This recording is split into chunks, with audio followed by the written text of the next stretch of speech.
পোলাও তো অনেক খেয়েছেন, তবে এইভাবে একবার সুজি দিয়ে পোলাও বানিয়ে দেখুন।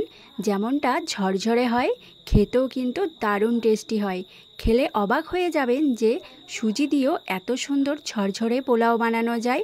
তো চলুন রেসিপিটি দেখে নিই। নমস্কার বন্ধুরা, ওয়েলকাম টু প্রিয়ার রান্নাঘর। নতুন একটা রেসিপি দেখার জন্য সবাইকে স্বাগত। আজকে তোমাদের সাথে শেয়ার করব সুজি দিয়ে পোলাও। তো চলুন দেখে নিই। পোলাও বানানোর জন্য প্রথমেই একটা কড়াই বসিয়ে দিয়েছি। এবার কড়াইতে দিয়ে দিচ্ছি 2 চামচ ঘি। ঘিটা একটু নেড়েচেড়ে গরম করে নেব। আর ঘি গরম হয়ে গেলেই এর মধ্যে দিয়ে দিচ্ছি কিছুটা কাজু বাদাম। এবার কাজু বাদামটা হালকা নেড়েচেড়ে একটু ভাজা ভাজা করে নেব। কাজু বাদামটা হালকা লালচে কালার হয়ে আসলে এর মধ্যে দিয়ে দিচ্ছি কিছুটা কিশমিশ। এবার কিশমিশটাকেও কিছুক্ষণ নেড়েচেড়ে ভাজা ভাজা করে নেব।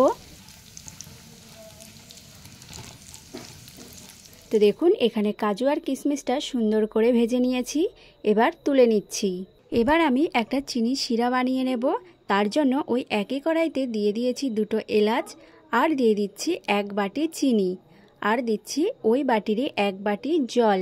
যতটা পরিমাণ চিনি দিয়েছি ঠিক ততটাই জল দিয়েছি। এবার নেড়ে চেড়ে চিনিটাকে গলিয়ে নেব। তো দেখুন, এখানে কিন্তু চিনিটা গলে গেছে আর চিনির রসটাও ফুটে গেছে। এবার আমি গ্যাসটা অফ করে দিয়েছি। এবার এর মধ্যে দিয়ে দিচ্ছি 1 চামচ লেবুর রস। লেবুর রসটা দিয়েও ভালো করে মিশিয়ে চিনির রসটা সাইডে রেখে দেব। এবার গ্যাসে আরেকটা কড়াই বসিয়ে দিয়েছি। দিয়ে দিচ্ছি 1 বাটি সুজি, আর নিয়েছি লিকুইড দুধ। এখানে আমি 2 বাটি লিকুইড দুধ দিয়েছি। একটু ভালো করে খেয়াল করবেন, এখানে কিন্তু আমি 1 বাটি সুজির জন্য নিয়েছি 2 বাটি লিকুইড দুধ। এবার এর মধ্যে দিয়ে দিচ্ছি সামান্য পরিমাণে লবণ। এবার নেড়েচেড়ে সুজির একটা সুন্দর ডো তৈরি করে নিচ্ছি। তো দেখুন, এখানে কিন্তু ডোটা একদম রেডি হয়ে গেছে। কড়াইতেও কিন্তু আর একদমই লেগে যাচ্ছে না। এবার এই ডোটাকে আমি নামিয়ে নেব। ডোটা নামিয়ে এইভাবে একটু ছড়িয়ে দিচ্ছি ঠান্ডা হয়ে যাওয়ার জন্য। তো ডোটা হালকা ঠান্ডা হয়ে গেলে এর মধ্যে দিয়ে দিচ্ছি 1/2 চামচ ঘি, আর দিয়ে দিচ্ছি 1 চামচ ময়দা।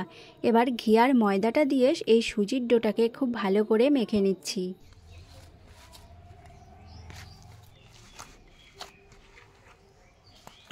তো দেখুন, এখানে খুব সুন্দর একটা সুজির মসৃণ ডো তৈরি করে নিয়েছি।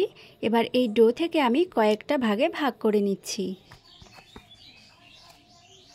তো সুজির ডোগুলো ভাগ করে রেডি করে নিয়েছি। এবার এখানে নিয়েছি একটা ছোট গ্রেডার। এই গ্রেডার দিয়েই কিন্তু আমি পোলাওটা তৈরি করব। আর তেলটা মিডিয়াম আঁচে গরম করে নিয়েছি। এবার আমি হাত দিয়ে সুজির একটা ডো নিয়েছি, নিয়ে এইভাবে একটু চেপে চেপে তেলের ওপর ছেড়ে দিচ্ছি। তবে এইগুলো দেওয়ার সময় কিন্তু গ্যাসের আঁচটা একদম লো রাখতে হবে। দেখুন কতটা সুন্দর লম্বা লম্বা হয়ে তেলের মধ্যে পড়ছে। এগুলো দিয়ে খুব বেশি ভাজার কিন্তু একদমই দরকার নেই। দিয়ে একটু নেড়েচেড়ে সুজিটা যখন হালকা একটু শক্ত হয়ে আসবে, তখনই এই পোলাওগুলো নামিয়ে নিতে হবে। তো দেখুন, এখানে কিন্তু আমার সুজির পোলাওগুলো ভাজা ভাজা হয়ে গেছে। এবার এই পোলাওটা আমি তুলে নিয়েছি।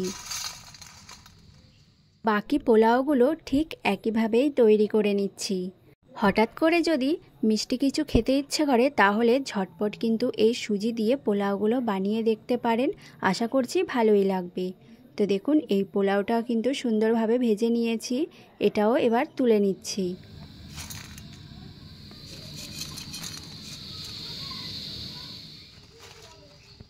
তো খুব সুন্দরভাবে সবগুলো পোলাও ভেজে নিয়েছি। এইবার যে চিনি শিরাটা আমি তৈরি করেছিলাম, তার মধ্যে দিয়ে দিচ্ছি আগে থেকে ভেজে রাখা কাজু আর কিশমিশ। কাজু আর কিশমিশটা দেওয়া হয়ে গেলে এর মধ্যে আমি ভেজে রাখা পোলাওটাও দিয়ে দিচ্ছি সবগুলো। এই পোলাওটা দিয়ে এবার হালকা হাতে এইভাবে একটু নেড়েচেড়ে মিশিয়ে নিতে হবে। এগুলো দিয়ে খুব বেশি কিন্তু নাড়াচাড়া করা যাবে না। পোলাওটা মিশিয়ে নিয়ে 30 মিনিট ঢাকা দিয়ে রেখে দিতে হবে। 30 মিনিট পর একটি ছাঁকনি দিয়ে ছেঁকে তারপরে আমি পোলাওটা তুলে একটি প্লেটে রেখে দিচ্ছি। পোলাওটা দেখুন কতটা সুন্দর হয়েছে দেখতে, আর কতটা লোভনীয় লাগছে। দেখতে যতটা লোভনীয়, খেতেও কিন্তু ততটাই টেস্টি হয়। আর দেখুন কতটা সুন্দর ঝরঝরে হয়েছে এই সুজির পোলাও। মাত্র 10 টাকার সুজি দিয়ে যে এত সুন্দর ঝরঝরে পোলাও বানানো যায়, না খেলে কিন্তু বিশ্বাসই করতে পারবেন না। এতটাই টেস্টি হয় এই সুজির পোলাও। কম খরচে আর কম সময়ে যদি হঠাৎ করে মিষ্টি খেতে ইচ্ছে করে, তাহলে কিন্তু এই সুজির পোলাওটা অবশ্যই একবার বাড়িতে বানিয়ে দেখবেন। তো এই ভিডিওটি যদি ভালো লেগে থাকে চ্যানেলটি প্লিজ সাবস্ক্রাইব করে দেবেন আর লাইক কমেন্ট শেয়ার করে দেবেন।